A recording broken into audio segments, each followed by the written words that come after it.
Okay, students, are you able to see the screen? Yes, ma'am. Yes, ma'am. Yes, If you ma'am. have any Yes, ma'am. problem regarding yesterday's topic, last class topic, you can ask me.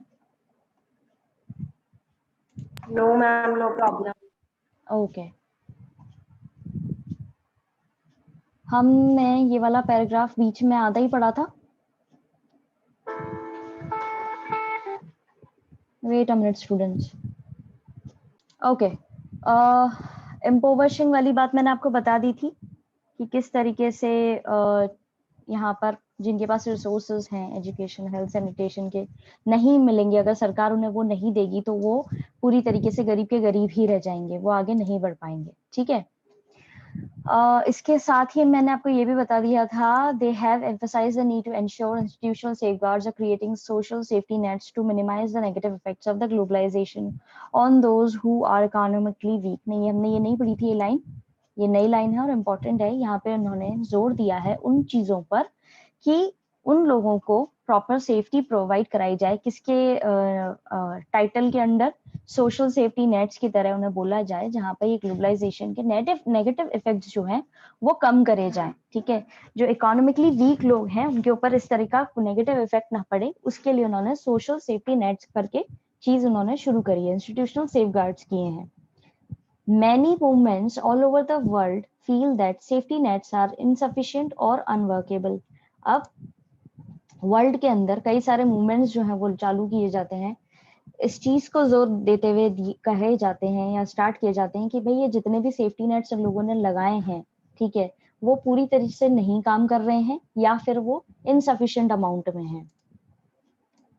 They have called for a halt to forced economic globalization, for its results would lead to economic ruin for the weaker countries and especially for the poor within these countries. अब इन लोगों ने यहाँ पर एक halt लिया है, उन्होंने बोला है कि इसको रोको, जबरदस्ती रोको, इकोनॉमिक ग्लोबलाइजेशन को रोको, क्योंकि इसके रिजल्ट जो हैं वो क्या कर रहे हैं, आर्थिक रूप से खराब कर रहे हैं वीकर कंट्रीज को, स्पेशली वो कंट्रीज जो पुअर की कैटेगरी में है, जो गरीब लोग रह रहे हैं उन कंट्रीज के अंदर, उनका बहुत नुकसान हो रहा है, इसलिए इसको रोक दो, इकोनॉमिक ग्लोबलाइजेशन को. Some economists have described economic globalization as recolonization of the world. अब कुछ इकोनॉमिस्ट जो हैं उन्होंने इस इकोनॉमिक ग्लोबलाइजेशन को क्या बोला है, रिकोलोनाइजेशन बोला है दुनिया का. जैसा कि हमने अपने पहले भी पढ़ा है कॉलोनाइजेशन के बारे में कि जो यूरोपियन कंट्रीज थी वो दूसरे जो गरीब देश थे या जहाँ पर रिसोर्सेज बहुत अच्छे थे वहां पे जाकर के अपनी कॉलोनी सेट कर रही थी और वहां से वो एक्सप्लॉइट कर रही थी उन रिसोर्सेज को अपने फायदे के लिए, क्योंकि उनके पास में प्रॉपर टेक्नोलॉजी और ये स्किल्ड चीजें थी. इसलिए तो यहाँ पर वही चीज बोली जा रही है कि दोबारा से क्या हो रहा है, ग्लोबलाइजेशन के नाम पर रिकोलोनाइजेशन हो रहा है, यानी वापस से कॉलोनीज ही बन रही हैं. इस पैराग्राफ के अंदर किसी को कोई दिक्कत आई है तो आप लोग अभी पूछ सकते हैं. No, ma'am, no problem. Okay. No, ma'am. Okay. Then we have advocates of economic globalization argue that it generates greater economic growth and well-being for larger sections of the population when there is deregulation. अब यहाँ पर जो advocate कर रहे हैं यानी कि पूरी तरीके से सपोर्ट में है इकोनॉमिक ग्लोबलाइजेशन के, उन्होंने अपना पॉइंट रखते हुए ये बोला है कि ये बहुत अच्छी वेल्थ लेकर के आ रही है, इकोनॉमिक ग्रोथ लेकर के आ रही है और बहुत ज्यादा लोग जो है किसी भी जगह के, एक प्रॉपर पॉपुलेशन जो है अच्छी, उनमें जो एक लार्जर सेक्शन है उनको ये बहुत फायदा दे रहे हैं. ठीक है. Greater trade among countries allow each economy to do what it does best. और जो अच्छा व्यापार हो रहा है कंट्रीज के बीच में, उससे हर एक कंट्री को जो उनको भी अलाउ किया जा रहा है इस इकोनॉमी के अंदर, वो उनके लिए बहुत बढ़िया कर रहा है, मतलब सब चीजें उनके लिए अच्छी हो रही हैं. This would benefit the whole world, और ये जो है पूरी वर्ल्ड को फायदा पहुंचाएगा. They also argue that economic globalization is inevitable and it is not wise to resist the march of the history. ये आर्ग्यू भी कहा है उन्होंने, इस चीज में बोला है इन्होंने कि ये क्या है, इकोनॉमिक ग्लोबलाइजेशन क्या है, इनएविटेबल है, यानी कि आप इससे बच नहीं सकते ना, वो चीज है. और ये क्या कर रहे हैं, इसको कहना कि ये पुरानी तरीके, पुरानी जो चीजें कॉलोनाइजेशन कर रहा है या पुराने पास्ट को लेकर के वापस से हिस्ट्री जो है उसको लेकर के मेंशन करना और फिर बोलना कि हमें इस ग्लोबलाइजेशन से रेजिस्ट करना चाहिए, बचना चाहिए, वरना हमारी हिस्ट्री जो है वो वापस से रिपीट हो जाएगी, ये चीज कहना पूरी तरीके से गलत है। More moderate supporters of globalization say that globalization provides a challenge that can be responded to intelligently without accepting it uncritically. और जो और ज्यादा अच्छे सपोर्टर्स हैं ग्लोबलाइजेशन के, मॉडरेट ना तो वो ज्यादा इस चीज को अच्छा माने ना ज्यादा गलत माने, वो उस कैटेगरी के जो लोग हैं उनका मानना ये है कि ग्लोबलाइजेशन जो है एक चैलेंज की तरह है और ये हम पे डिपेंड करता है कि हम कितने अच्छे इंटेलिजेंटली इस पर रिस्पॉन्स देते हैं बिना एक्सेप्ट करे इसको अनक्रिटिकली। यानी कि देखो ऐसा होता है कि हर एक जो चीज होती है ना उसको एक्सेप्ट करने से पहले उसका क्रिटिसिज्म जो है वो रेडी किया जाता है एक तरीके से कि वहां पर उस चीज के अंदर कितने नेगेटिव पॉइंट्स हैं उसको निकाल करके ढूंढ करके उसको मार्क किया जाता है। तो वो एक अप्रोच जो होती है ना वो सही होती है कि भाई पॉजिटिव क्या है और नेगेटिव क्या है, दोनों ही चीजों को हम एक डेटा तैयार करें और फिर उस चीज की तरफ आगे बढ़े तो वो ज्यादा बेटर होता है, instead of just finding out the negative points. सिर्फ नेगेटिव पॉइंट्स निकाल लें या सिर्फ पॉजिटिव पॉइंट्स निकाल लें, एक ही काम करें तो वो सही नहीं होता। तो यहाँ पे यही चीज बोली जा रही है कि इंटेलिजेंटली उसको एक्सेप्ट रिस्पॉन्स करें, पहले अपनी प्रतिक्रिया देने से पहले अपना दिमाग यूज करते हुए उसको पूरी तरह से ना अपनाते हुए उसको तरीके से दोनों काम करते हुए चलें। What, however, cannot of a global culture is the imposition. What, however, cannot be denied is the increased momentum towards interdependence and integration between governments, businesses, and ordinary people in different parts of the world as a result of globalization. अब यहाँ पे जो पूरी एक चीज बोली जा रही है वो ये है कि क्या, और हालांकि किस तरीके से हम इस चीज को डिनाई नहीं कर सकते कि मोमेंटम बढ़ा है, एक दूसरे पे इंटरडिपेंडेंट हुए हैं, इंटीग्रेशन हुआ है गवर्नमेंट्स का, बिजनेसेस का और ऑर्डिनरी लोगों का, अलग अलग जो दुनिया में रह रहे हैं, उसी का कारण है कि हमारा ये ग्लोबलाइजेशन जो है वो एक तरीके से शेप अप हुआ है। समझ में आया? किसी को कोई दिक्कत? मैम ये लास्ट वाला पैराग्राफ एक बार वापस बताइए। ठीक है, इसमें बेसिकली ये बोला गया है कि भाई अगर पहली बात तो ये इंटेलिजेंटली इसको हैंडल करना है, ये बात तो समझ में आ गई। अब क्या, कहाँ, कैसे, इस चीज को हम पूरी तरह से डिनाई नहीं कर सकते कि ये स्पीड कब पकड़ी है, ग्लोबलाइजेशन ने स्पीड तब पकड़ी है, मोमेंटम तब इंक्रीज हुआ है इस चीज का जब हमारे एक दूसरे के ऊपर, हमारी जो सरकारें वो एक दूसरे पर डिपेंड होने लगी, बिजनेसेस होने लगे, आम लोग जो है अलग अलग दुनिया के। अब जैसे मैंने आपको चैप्टर की शुरुआत में हमारे पास में एग्जाम्पल था कि Janardan was working in a customer care office and he was working for UK और US based clerks, sorry customers. तो वो काम कर रहा था यहाँ पर इंडिया के अंदर, लेकिन वो काम कर रहा था यूएसए या यूके के लोगों के लिए, ठीक है, आउट ऑफ इंडिया के लोगों के लिए काम कर रहा है। तो एक दूसरे के ऊपर इंटरडिपेंडेंट हो गए, सरकारें एक दूसरे के ऊपर इंटरडिपेंडेंट हो गई, बिजनेसेस जो है इंटरडिपेंडेंट हो गए। तो तभी जाकर के ये ग्लोबलाइजेशन जो है पूरी तरीके से रूप उसने तभी लिया है। और इस चीज से हम मुंह नहीं फेर सकते या इस चीज से हम पूरी तरह डिनाई नहीं कर सकते कि यहाँ पे इंटरडिपेंडेंस बढ़ी, इंटीग्रेशन बढ़ा है सरकारों का, बिजनेसेस का और ऑर्डिनरी लोगों का। अब समझ आया? क्लियर हुआ स्टूडेंट्स? सबको समझ आ रहा है या आप ब्लैंक बैठे हुए हैं आप लोग? Yes, ma'am. Yes ma'am. Yes, ma'am. yes ma'am. Okay, तो ये था हमारा इकोनॉमिक कॉन्सिक्वेंसेस में। अब है हमारे cultural consequences. The consequences of globalization are not confined only to the sphere of politics and economy. Globalization affects us in our home, in what we eat, drink, wear, and indeed in what we think. अब consequences जो है globalisation का वो सिर्फ politics और economy तक ही सीमित नहीं रहे हैं, इसका बहुत असर पड़ा है हमारे घर के अंदर, ठीक है, हमारे घरों पर, क्या हम खा रहे हैं, क्या हम पी रहे हैं, क्या हम पहन रहे हैं और किस तरीके से हम सोच रहे हैं, उस पर भी इसका असर पड़ा है। It shapes what we think are our preferences, और ये शेप देता है जो चीज हम सोच रहे होते हैं और हमारी preferences, यानी कि हम किस चीज को ज्यादा प्रेफर करते हैं उस पर भी इसका असर है। The cultural effect of globalization leads to the fear that this process possesses a threat to the cultures in the world. अब इसका एक नेगेटिव पॉइंट जो है वो ये है ये बोला गया है कि इस ग्लोबलाइजेशन का जो इफेक्ट पड़ रहा है हमारे कल्चर पे, उससे कहीं ना कहीं ये खतरा बन गया है दुनिया के जो अलग अलग कल्चर से उनको लेकर के। It does so because globalization leads to the rise of a uniform culture or what is called cultural homogenization। ये जो टर्म है cultural homogenization, ये बहुत ही important है, ठीक है। इसका मतलब ये है कि ग्लोबलाइजेशन जो है वो कहीं ना कहीं एक, उन्होंने यूनिफॉर्म कल्चर जो है वो मेंशन कर दिया है, और इसको हम बोलते हैं कल्चरल होमोजेनाइजेशन। कल्चरल होमोजेनाइजेशन के अंदर दो कल्चर्स जो हैं वो साथ साथ चल रहे होते हैं, ठीक है। दो या दो से ज्यादा कल्चर जो है बेसिकली उनको मिक्स करके एक तरीके से तुम्हारा कल्चर भी और हमारा कल्चर भी, और हम कुछ तुमसे अडॉप्ट कर रहे हैं और तुम जो है कुछ हमसे अडॉप्ट कर रहे हो, उस तरह की चीजें होती हैं यहाँ पे। The rise of a uniform culture is not the emergence of a global culture। अब ये यूनिफॉर्म कल्चर जो राइज हुआ है उसका, इस पे ज्यादा चीज को रिलेट नहीं कर सकते हम ग्लोबल कल्चर से। what we have in the name of a global culture is the imposition of western culture on the rest of the world। अब ग्लोबल कल्चर क्या बोला जाता है, बेसिकली ग्लोबल कल्चर जो नाम दिया गया है वो उस चीज को दिया गया है कि कुछ चीजें वेस्टर्न कल्चर की हमारी दुनिया के ऊपर इम्पोज की गई हैं, लागू करी गई हैं या थोपी गई हैं, उस चीज को बोला गया है। We have already studied this phenomenon as the soft power of US hegemony in chapter 3, which was deducted in the last session। तो मैं आपको इसके बारे में बता देती हूँ कि यहाँ पर बेसिकली बोला गया था कि यूएस हेजेमनी यानी कि यूएस की जो चीजें हैं वो किस तरीके से पूरी रेस्ट ऑफ द वर्ल्ड पर इम्पोज थी। फॉर एग्जाम्पल डेनिम कल्चर जो है वो एक बहुत बड़ा एग्जाम्पल है जिसको लेकर के बहुत ज्यादा चीजें हुई हैं।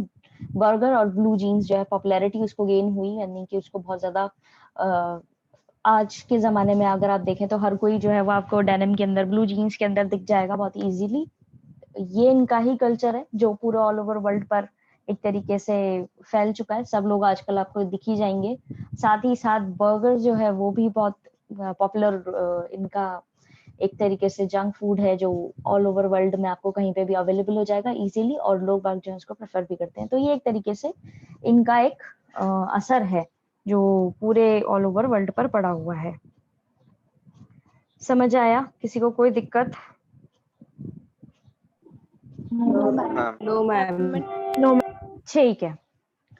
The popularity of a burger or blue jeans, some argue, has a lot to do with the powerful influence of the American way of life। अब ये पॉपुलर होना बर्गर और ब्लू जीन्स का, ये इस पर बहस हुई है कई बार, और बोला गया है कि ये एक बहुत बड़ा असर, इन्फ्लुएंस हुआ है अमेरिकन लाइफस्टाइल का पूरी दुनिया के ऊपर, क्योंकि वहां पर वो डेली इसी तरह की चीजें जो है खाते हैं, कंज्यूम करते हैं, और कहीं ना कहीं उनका ही ये पहनावा है जो पूरी दुनिया फॉलो कर रही है।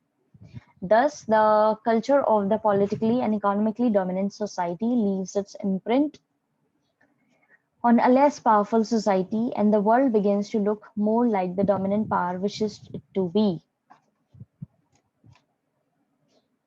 अब यहाँ पे बोला गया है इसीलिए कि the culture of the political and economically dominant society, यानी कि कल्चर जो है पॉलिटिकली और इकोनॉमिकली डोमिनेंट, यानी कि जो एक तरीके से अपनी डोमिनेट कर रही है, ठीक है, पॉलिटिकली भी कर रही है, इकोनॉमिकली भी कर रही है, वो सोसाइटी जो है उसने कहीं ना कहीं अपने से कम पावरफुल सोसाइटी जो है उस पर अपने अनुसार उन्होंने काम करवाना शुरू कर दिया है, या वर्ल्ड पर उन्होंने अपने हिसाब से काम करवाना शुरू कर दिया है कि वर्ल्ड जो है उनके अनुसार काम करे।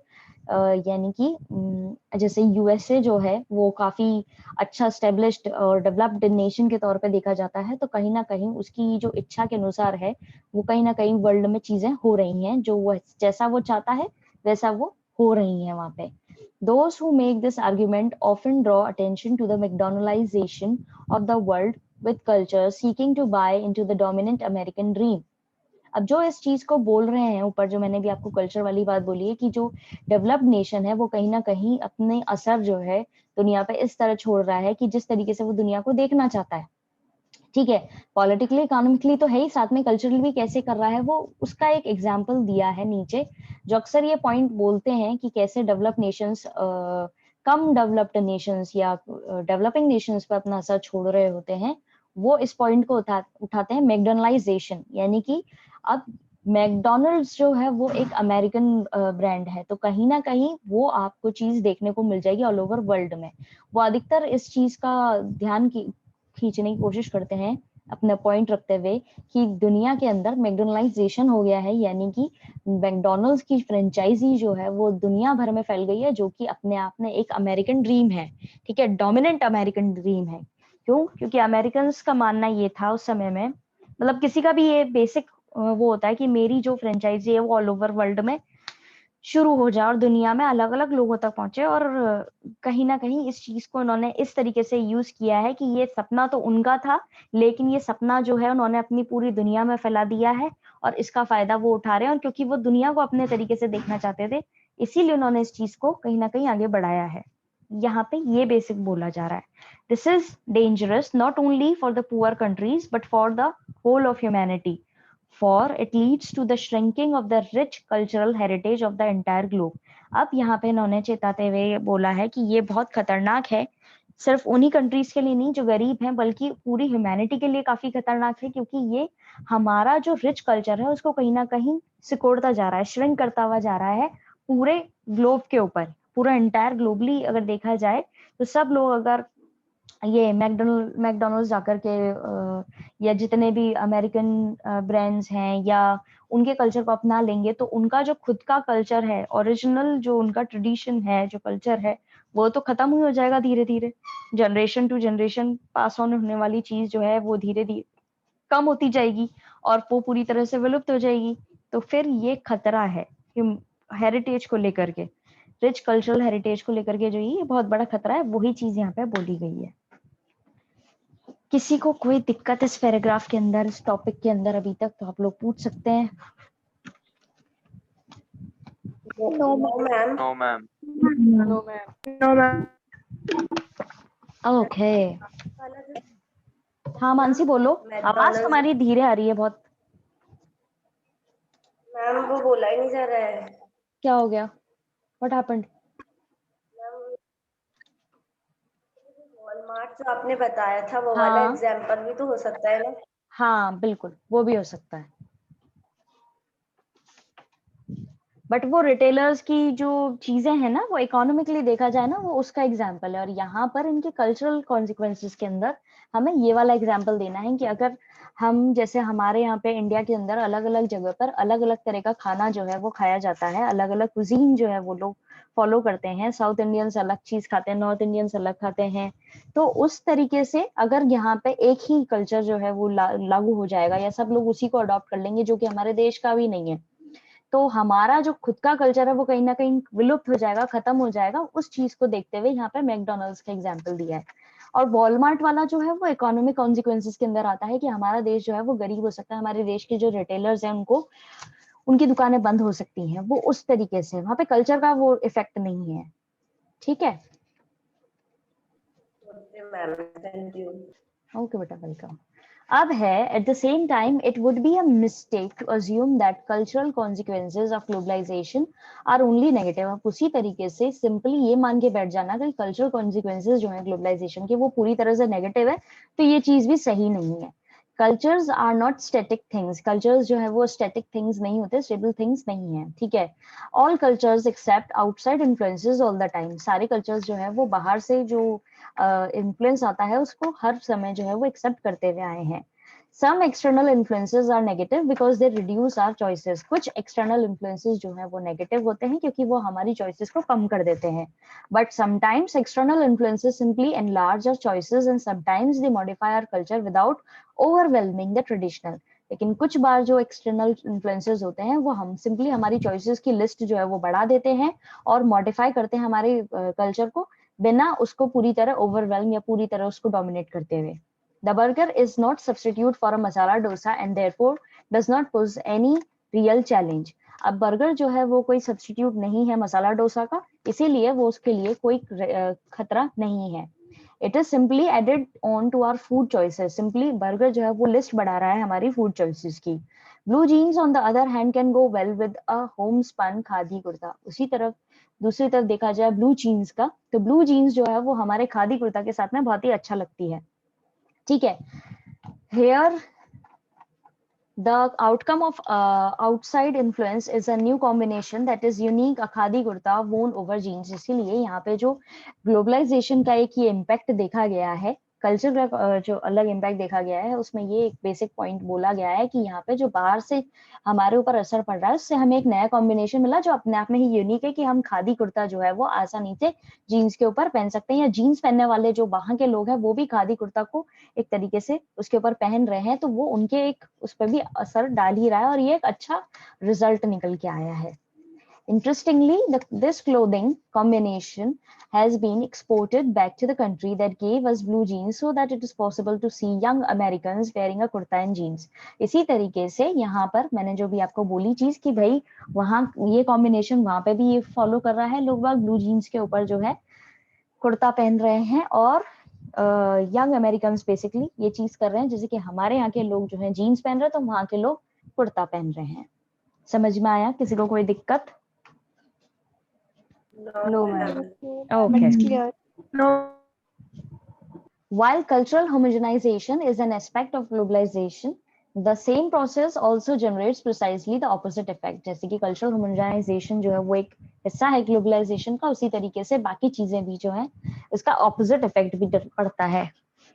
It leads to each culture becoming more different and distinctive. Her culture जो है इसके साथ में अलग बनता जा रहा है और थोड़ा सा डिस्टिंक्टिव भी बनता जा रहा है। This phenomenon is called cultural heterogenization. अब जहां ऑपोजिट इफेक्ट पड़ रहे हैं उसको बोलते हैं हम cultural heterogenization। ठीक है, होमोजेनाइजेशन में तो दो कल्चर को साथ में लेके चल रहे हैं, जहां पे ऑपोजिट इफेक्ट आ रहे हैं उस चीज को हम बोल रहे हैं heterogenization. This is not to deny that there remain differences in power when cultures interact, but instead more fundamentally to suggest that cultural exchange is rarely one way. ये कहना गलत नहीं होगा, हम इस चीज को पूरी तरह डिनाई नहीं कर सकते कि यहाँ पे कुछ ना कुछ डिफरेंसेस हैं जब कल्चर्स जो हैं एक दूसरे से इंटरेक्ट करते हैं, लेकिन पूरी तरीके से फंडामेंटली ये सजेस्ट किया जाता है कि कल्चरल एक्सचेंज हो, और वो सिर्फ एक तरीके पे नहीं होता कि इंडियंस जो है वो पूरी तरीके से अपना लें बाहर के उसको, या बाहर वाले जो है पूरी तरीके से इंडिया की चीज को अपना लें। सिंपली वो नहीं होता, दोनों के अंदर ही कुछ ना कुछ चेंजेस आते हैं, पर पूरी तरह से कोई चीज वन वे नहीं होती। यहाँ पे बस वही बोला गया है। समझ में आया? किसी को कोई दिक्कत? ओके, टर्म है ना ये हेटेरोजेनाइजेशन और होमोजेनाइजेशन, ये अधिकतर एक्सटर्नल जो है वो पूछ लेते हैं, तो इस चीज को आपने अच्छे से याद करना है। ठीक है,